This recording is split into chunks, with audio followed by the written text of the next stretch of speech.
What is up, YouTube, and welcome to this Black Panther movie Easter eggs video. So this will contain spoilers for the movie of Black Panther, so if you haven't seen it, well, you will more than likely be spoilt by this movie, and well, I'd hate for you to be spoilt. And if you have seen the movie, well, I do actually have a review of the movie with some light Easter eggs, a sprinkle of Easter eggs in that on my channel as well, which you can go and check out.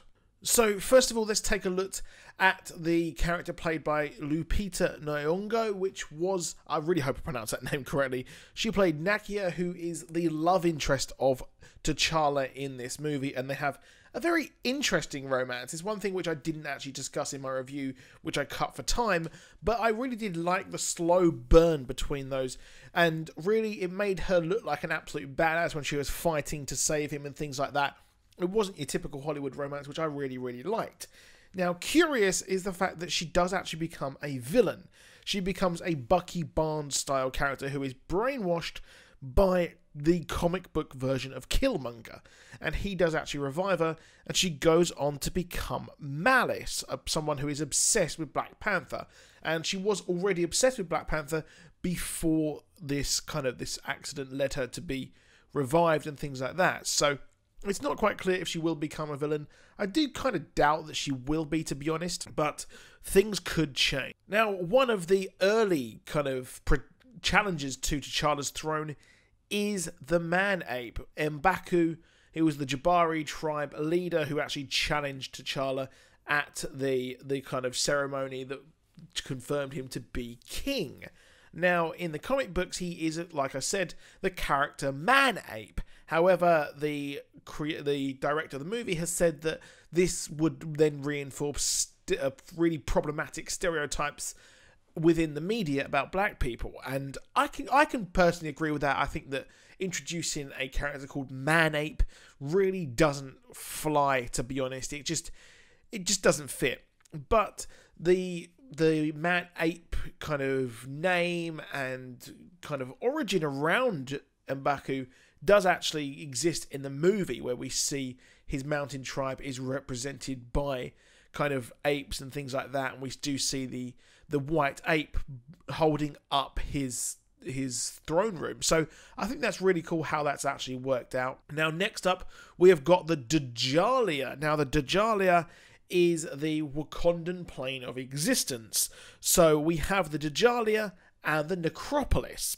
So the Djalia is the plane of existence where all of the knowledge of Wakanda actually exists, and it's actually a brand new thing, really. It's only a few years old, and after the events of Infinity War, or the Infinity Comics, sorry, is when Shuri is actually killed. She actually does die in the comic, and she then moves on to live, or kind of her existence, it exists in Djalia itself. So not sure if that's setting up for the next movie, but we know Wakanda is invaded by the Outriders, and it is also having Shuri, her lab is attacked as well in that movie, so maybe it's not looking good for her, to be honest. But we also have two necklaces. Now, there were two necklaces that contain the Black Panther suit, and this is an homage to the comics as well. So T'Challa chooses the silver version that is very understated, and it kind of explains the king that he actually wants to be. Now, the gold one is more like the comics, and the fact that it is like that is pretty cool as well. Now, this second one does have a suit in it, and this is the one that Killmonger actually wears. It's the golden suit with the leopard print on his head, which looked really cool. I must add, the gold one did look better in my opinion, and the leopard prints are an homage to Killmonger's actual sidekick pet thing called Prey. It is his pet leopard. And moving on with Killmonger, the mask that he has in the Great Britain Museum, which I found really weird considering the fact that there is actually a British museum. There is a museum called the British Museum, which you can go to and you can film at, and it would look a lot better and authentic than this fake museum.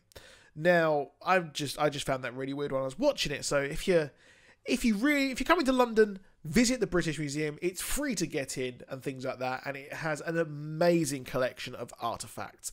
But there is no Wakandan artifacts, and well, hopefully there's no threat of Claw and Killmonger coming in.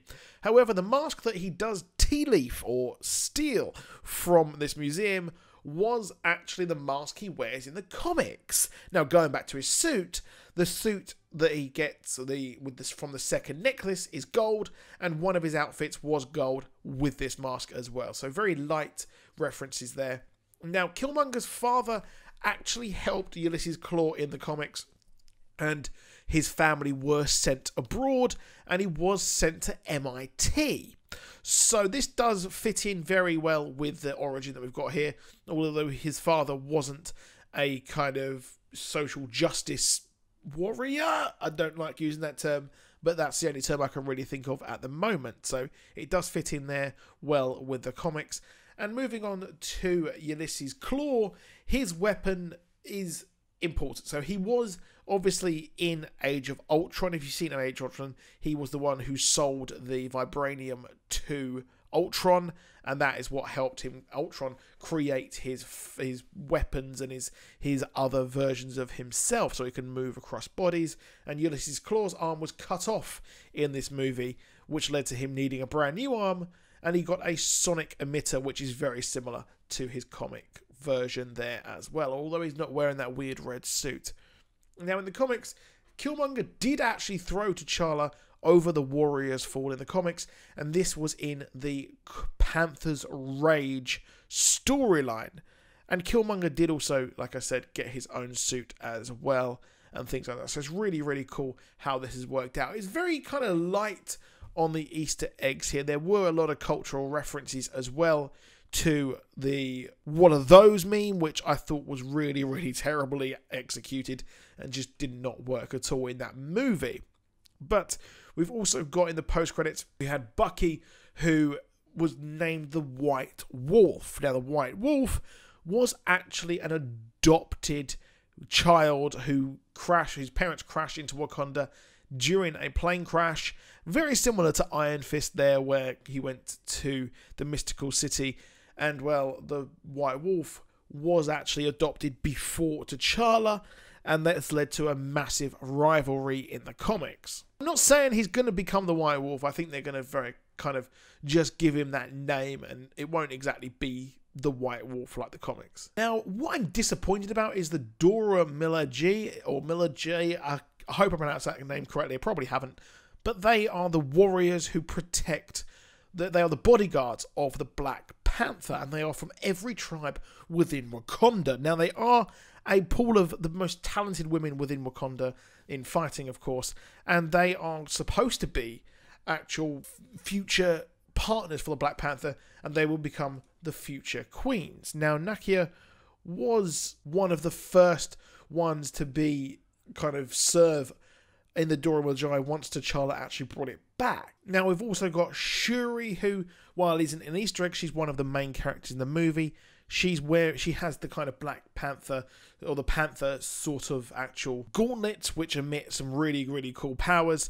And, well, what happens is she becomes the Black Panther in the comics as well. Now, we also had mention of Bast, who is one of the kind of gods of Wakanda. And the fact that I didn't mention with the Djalia was the fact that the Djalia and the Necropolis are powered differently. They are kind of spiritual planes. They are powered by the heart-shaped plant, or the liquid that comes from it. So it's a really, really cool lot of Easter eggs here. Not too many major ones, in my opinion. I didn't really expect lots of them to be included, because it is just world building here, to be honest. However, that is it for this video. Please do drop a like, please do subscribe, and I'll see you soon. Goodbye.